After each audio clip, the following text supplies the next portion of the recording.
নমস্কার বন্ধুরা, ডিম খেতে আমরা সকলেই খুবই কম বেশি পছন্দ করি। তবে ডিমের আজকে আমি একটা একদম ইউনিক রেসিপি আপনাদের সাথে শেয়ার করব।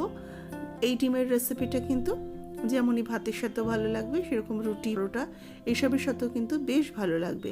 আজকের রেসিপি ভালো লাগলে লাইক, শেয়ার, কমেন্টস করবেন। যারা নতুন দেখছেন অবশ্যই করে চ্যানেলটাকে সাবস্ক্রাইব করে নেবে, এবং যারা ফেসবুক পেজ থেকে দেখছেন আমার এই পেজটাকে ফলো করতে একদমই ভুলবেন না। ডিমের রেসিপিটা করার জন্য আমি প্রথমেই 4টে ডিমকে সেদ্ধ করে রেখেছি, আর ডিমগুলোকে সেদ্ধ করে নিয়ে খোসাটাকে ছাড়িয়ে নিচ্ছি। প্রত্যেকটা ডিম কিন্তু খুব সুন্দরভাবে সেদ্ধ হয়েছে, কোনোটাই ফেটে বেরিয়ে যায়নি। এইভাবে ডিম সেদ্ধ করার একটা সুন্দর টিপস আপনাদের সাথে শেয়ার করি। ডিম যখনই সেদ্ধ করবেন, অনেকের হয় কি সেদ্ধ করার সময় ডিম ফেটে বাইরে থেকে বেরিয়ে যায়, ডিমের শেপটা একদম নষ্ট হয়ে যায়।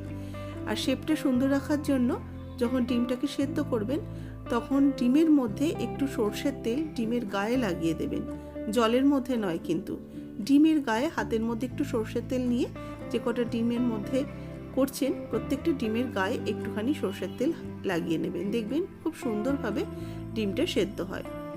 ডিমগুলো খোসা ছাড়িয়ে গাটা একটু চিড়ে নিয়েছি। এবার নিয়ে নিলাম, দেখুন কিছু সবজি নিয়েছি।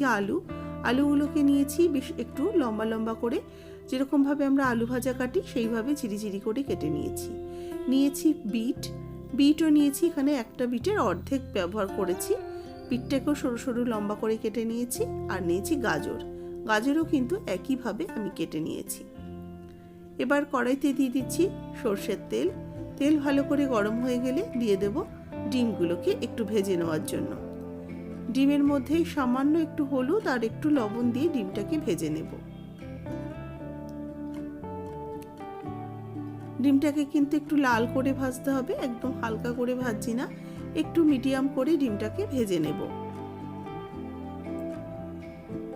ডিম না ছিঁড়ে কিন্তু কখনোই তেলে দিয়ে ভাজবেন না, তাহলে ডিম ফেটে গায়ে আসার সম্ভাবনা থাকে। একটু ডিমের গায়ে চিড়ে নিলে কিন্তু, একটা কাট দিয়ে নিলে ডিমটা ফাটেও না, ডিমের মধ্যে একটা বেশ মশলা, নুন এগুলো কিন্তু চলে আসে।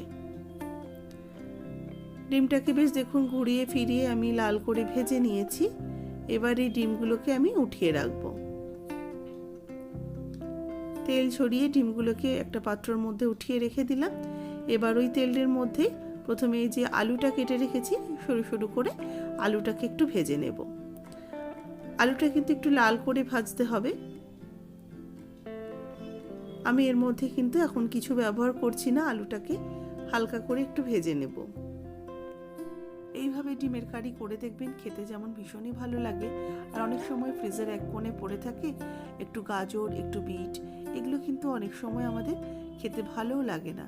এইভাবে করে নিতে পারেন, যাতে সবজিটাও কাজে লেগে যায় আর খেতেও বেশ সুস্বাদু হয়।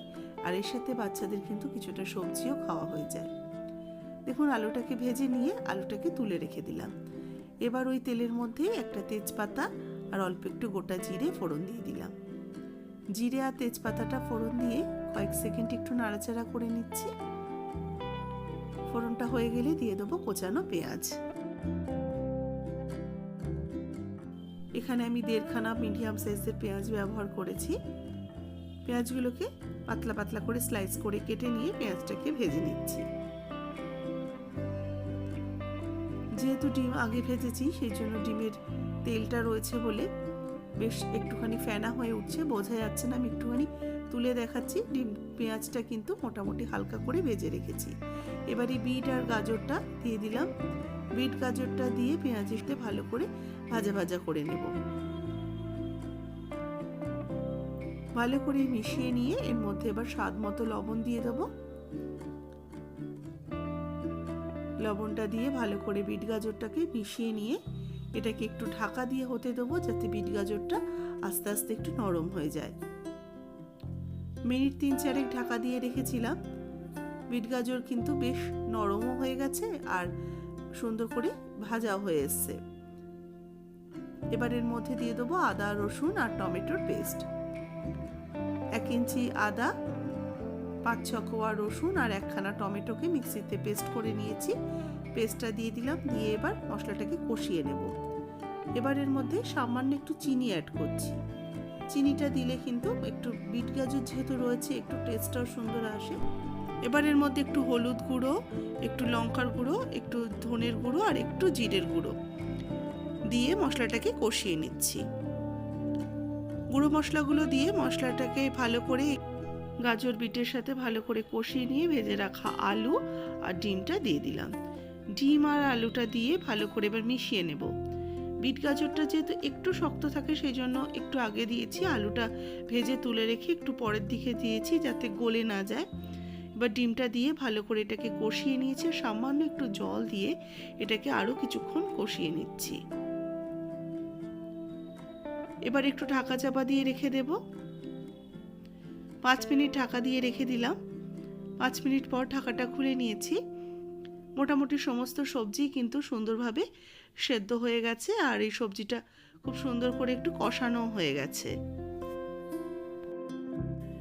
এবার এর মধ্যে দিয়ে দেবো একটু ভিনিগার, দিয়ে দেবো 1 চামচের মতো। 1 চামচ একটু ভিনিগার ওপর থেকে দিয়ে দিচ্ছি। একটু টক ঝাল মিষ্টি সমস্ত স্বাদটাই কিন্তু এই ডিমের মধ্যে থাকবে। ভালো করে ভিনিগারটা দিয়ে বেশ মিশিয়ে নিয়ে এবার অল্প একটু জল দিয়ে দেব। এটা কিন্তু একদম ঝোল হবে না, একটু গামাখা হবে, সেই জন্য অল্প একটু জল দিয়ে এটাকে একটু ঢাকা দিয়ে রেখে দিলাম। মিনিট 2-3 পর ঢাকাটা খুলে নিচ্ছি। ভালো করে এটাকে মিশিয়ে নিয়ে এবার একটু নামানোর আগে গরম মশলার গুঁড়ো ওপর থেকে ছড়িয়ে দিচ্ছি। এবার হালকা হাতে একটু মিশিয়ে নেব, নিয়ে এটা কিন্তু একদম রেডি হয়ে গেল। এবার এটাকে সার্ভ করে নেব। আজকের এই রেসিপিটা কেমন লাগলো অবশ্যই জানাতে কিন্তু আমাকে ভুলবেন না কমেন্টস বক্সে। ভালো লাগলে লাইক করবেন, শেয়ার করবেন, আর যারা নতুন দেখছেন অবশ্যই চ্যানেলটাকে সাবস্ক্রাইব করে নেবেন। আর এইভাবে একদিন বাড়িতে ডিম কারি তৈরি করুন, খেতে কিন্তু অসম্ভব ভালো হয়। বাড়িতে তৈরি করে আমাকে কিন্তু কমেন্টস বক্সে একদমই জানাতে ভুলবেন না কার কেমন রেসিপিটা লাগলো। আর রুটি ভাত দুইয়ের সাথে কিন্তু বেশ ভালো লাগে।